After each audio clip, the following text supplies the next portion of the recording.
আসসালামু আলাইকুম। আজকে আপনাদের সাথে একটা সুস্বাদু ডেজার্ট রেসিপি শেয়ার করছি, ডিমের হালুয়া। আমি এর জন্য 4টা ডিম নিয়েছি, মুরগির ডিম। ডিমের হালুয়ার জন্য 4 ডিমের জন্য আমি দিয়ে দিয়েছি 2 টেবিল চামচ চিনি। আপনারা আপনাদের স্বাদ মতো চিনি দিতে পারেন।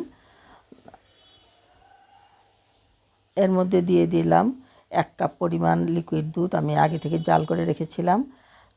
ব্যাড স্মেল দূর করার জন্য 1 চা চামচ ঘি আর ভ্যানিলা এসেন্স দিয়েছি।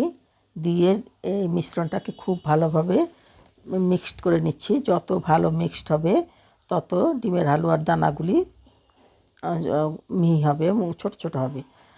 তো আমি ভালোভাবে মিক্সড করার পর এটাকে একটা প্যানে আমি দিয়ে দিচ্ছি 2 চা চামচ ঘি। দিয়ে হালকা আঁচে আমি মিশ্রণটাকে ঢেলে দিলাম, দিয়ে ভালোভাবে নেড়েচেড়ে করে নিলাম।